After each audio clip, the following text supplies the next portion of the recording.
Olá e bem-vindos a mais uma conversa aprofundada. Hoje a gente vai mergulhar no capítulo 10 de Finalmente Vivos, de John Piper. E o tema é fascinante, né? É sobre o que acontece depois daquela transformação espiritual que muita gente chama de novo nascimento. Porque se é algo real, tem que deixar rastros, certo? Exato, tem que ter evidências.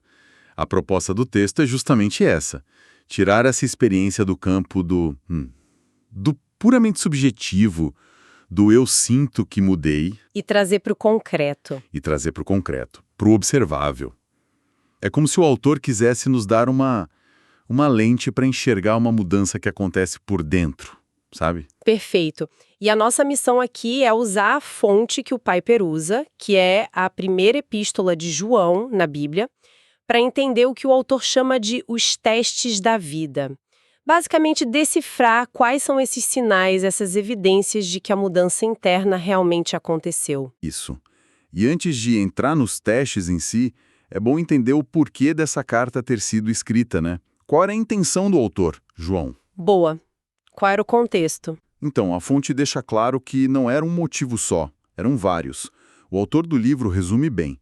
A carta foi escrita, por exemplo, para que a alegria dos leitores fosse completa. Também para que eles não pecassem.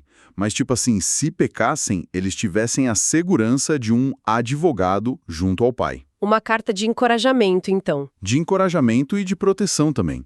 Protegê-los de falsos ensinos, de enganadores, que já estavam aparecendo naquela época. Parece uma carta de manutenção, digamos. Manutenção da fé, da alegria, da doutrina. É uma ótima forma de colocar, mas de todos esses motivos, o autor do livro destaca um como o principal, que está lá em 1 João 5,13. Que é... Estas coisas vos escrevi a fim de saberdes que tendes a vida eterna. Esse é o ponto central. A ideia não era levar as pessoas à fé, Ah, interessante. mas dar àqueles que já criam uma base sólida para a certeza deles. Era para transformar a esperança em convicção. Entendi. Então chegamos ao coração da análise, os testes. A fonte extrai pelo menos 11 evidências de que alguém nasceu de novo. 11. É um número grande. Como a gente pode organizar isso para não virar só uma lista de supermercado espiritual? É uma ótima pergunta. A gente pode agrupar essas 11 evidências em 3 grandes áreas. Fica bem mais claro. Ok. A primeira área é a mais visível de todas, as evidências de comportamento. São as ações do dia a dia. O que as pessoas fazem na prática? Isso. A primeira é que quem nasceu de novo guarda os mandamentos de Deus. A segunda, que anda como Cristo andou. A terceira, que pratica a justiça. Certo. E a quarta, que talvez seja mais forte, é que a pessoa não vive na prática habitual do pecado. O texto é bem direto nisso. Certo. Essa primeira categoria é sobre a direção da vida, então. A ênfase não é em nunca errar, mas na trajetória, né? Exatamente. É como um navio que pode até ser atingido por uma onda e sair um pouco do curso, mas o leme dele continua apontado para o mesmo destino. Essa analogia do navio é perfeita. O texto não sugere perfeição, mas uma nova disposição. A prática do pecado deixa de ser o padrão e vira a exceção. Uma exceção dolorosa, A própria luta contra o pecado já seria uma evidência de vida, então. sem dúvida. A indiferença a ele é que seria um sinal de morte espiritual. Entendido. O comportamento é a ponta do iceberg, a parte visível, mas e o que está por baixo? Qual é o sistema de crenças que sustenta tudo isso? Essa é a nossa segunda categoria: evidências de crença e relacionamento com Deus. Aqui o foco é a base da fé. São 4 pontos. Primeiro, a pessoa confessa que Jesus é o Filho de Deus. Segundo, ela crê que Jesus é o Cristo. Terceiro, ela possui o Espírito de Deus, que funciona como uma confirmação interna. E por último, ela ouve submissamente a palavra apostólica, ou seja, ela se submete ao ensino das Escrituras. O que eu acho radical aqui é que o autor coloca o comportamento, tipo guardar os mandamentos, e a crença, como crer que Jesus é o Cristo, no mesmo patamar de evidência. Sim? A gente costuma separar muito a crença correta da prática correta, mas aqui elas parecem ser lados da mesma moeda. E são. Para o autor da epístola e para o Piper, que analisa, é impossível separar. Uma crença que não gera um novo comportamento é vazia. E um comportamento que não nasce dessa crença é só moralismo. A conexão é total. E isso nos leva à terceira área, que eu imagino que conecte tudo isso com o mundo ao redor. Exatamente. A terceira categoria é sobre as evidências de relacionamento com outros e com o mundo. E o primeiro ponto aqui talvez seja o mais famoso e o mais confrontador de todos. A pessoa ama os outros, especialmente os irmãos na fé. Ah, sim.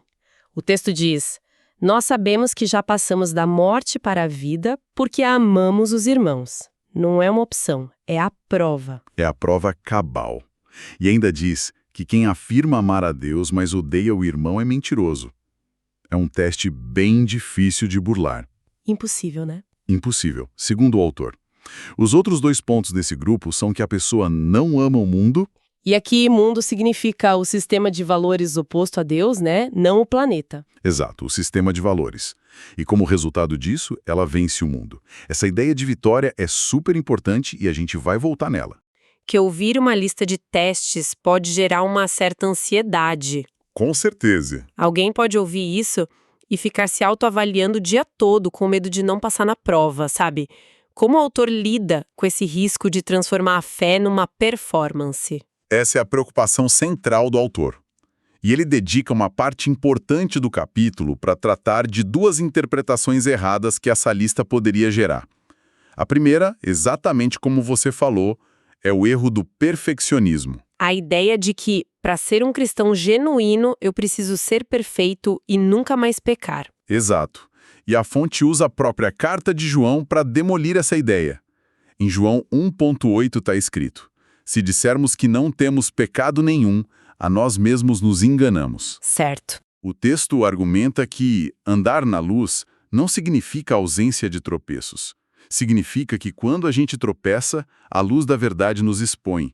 E em vez de esconder o erro, a gente confessa e recebe o perdão. Ah, então a marca da pessoa que nasceu de novo não é a ausência de quedas, mas a reação a elas. Perfeito. É a diferença entre cair, levantar e seguir em frente, versus cair e decidir morar na lama. É uma ótima maneira de colocar. A sua relação com o pecado muda. Ele deixa de ser um mestre tolerado e se torna um inimigo odiado. Ok, perfeccionismo é o primeiro erro. Qual é o segundo? O segundo erro é a ideia de que alguém pode perder a salvação. A noção de que você pode nascer de novo e depois, sei lá, por falhar em um desses testes, ser desnascido. Esse é um debate teológico gigante, né? Qual a perspectiva que a fonte apresenta? A fonte argumenta que João dá uma das respostas mais claras da Bíblia sobre isso. Falando de gente que abandonou a fé, ele diz: eles saíram de nosso meio, entretanto, não eram dos nossos. Porque se tivessem sido dos nossos, teriam permanecido conosco. Entendi. Então a lógica é invertida. A partida deles não prova que eles perderam a salvação. Não. Mas é evidência de que, na verdade, eles nunca a tiveram de verdade.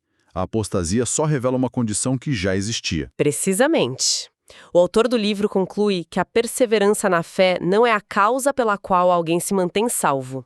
É a evidência de que o novo nascimento foi real. Ah, então, usando uma analogia, não é que a gente se salva por ficar se segurando com força numa corda para não cair. Boa. É mais como se, no novo nascimento, Deus amarrasse essa corda firmemente na gente e a nossa perseverança é só a prova de que o nó foi bem dado lá no começo. Exatamente. Você não se salva por perseverar, você persevera porque foi salvo. Essa analogia captura a essência. Uau! Isso muda tudo e nos leva a uma questão bem prática. Falamos que uma das evidências é vencer o mundo. Essa expressão soa muito grandiosa, quase militar. Como isso funciona?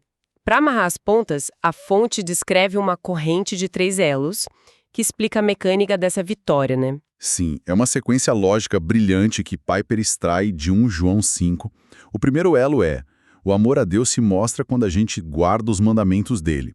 E o detalhe crucial é: os seus mandamentos não são penosos. Isso é fundamental. A obediência não é um fardo, uma opressão. Mas, vamos ser honestos, às vezes obedecer parece penoso. Por que o autor diz que não é? Essa é a pergunta que o segundo elo responde. A razão pela qual não são penosos é porque todo o que é nascido de Deus vence o mundo. Ah, O novo nascimento quebra o poder de sedução que o mundo exercia.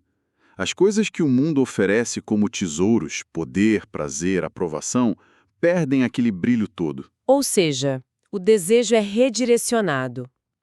O que antes parecia um fardo, que é a vontade de Deus, começa a se tornar atraente. E o que era irresistível às ofertas do mundo perde a força. É uma reengenharia do coração. Exatamente. E isso nos leva ao terceiro e último elo. Qual é o mecanismo dessa vitória? O versículo responde: "E esta é a vitória que vence o mundo, a nossa fé." A fé é a ferramenta. É como se o novo nascimento nos desse um par de óculos novos. A fé que surge daí nos faz enxergar Deus e a vontade dele como algo infinitamente mais belo e valioso. Uhum. E, ao mesmo tempo, o brilho falso das atrações do mundo se apaga. Por isso, obedecer vira um ato de alegria, e não de esforço. A luta ainda existe, claro, mas a bússola do coração aponta para um novo norte. Analogia excelente e reforça que a fé, aqui, não é só acreditar em fatos. É uma visão espiritual que reavalia o valor de tudo. A fé vê a beleza de Deus como superior a qualquer coisa que o mundo possa oferecer. Por isso, a obediência se torna uma expressão de preferência, não só de obrigação. É escolher o tesouro maior, sabe? Resumindo a nossa análise, então, a fonte mostra o novo nascimento não como algo místico e vago, mas como uma realidade que produz evidências concretas. E o motor de tudo é uma fé que reorienta nossos amores. Sim, a palavra-chave é desejo. A fé destrói o poder escravizante que o mundo tem de ser nosso tesouro supremo. Quando o mundo deixa de ser nosso maior tesouro, ele perde o poder sobre nós. E isso nos liberta para encontrar alegria na vontade de Deus. Exato. Não é que a gente deixe de ter desejos, mas passa a desejar coisas melhores, coisas mais reais e duradouras. Essa ideia da fé como a vitória que vence o mundo deixa uma reflexão final muito prática, né? A fonte nos desafia a ver a fé não como algo passivo, mas como uma força ativa. Uhum. E isso me leva a uma pergunta para a gente continuar pensando. Se a fé é essa força vitoriosa, o que significa concretamente no nosso dia a dia? No trabalho, na família, nas decisões financeiras? Vencer o mundo. Boa pergunta. O que exatamente a gente está vencendo? É a pressão para se conformar? A ansiedade pelo futuro? O desejo por mais coisas? Como essa vitória se parece na prática? É uma questão que vale a pena ponderar.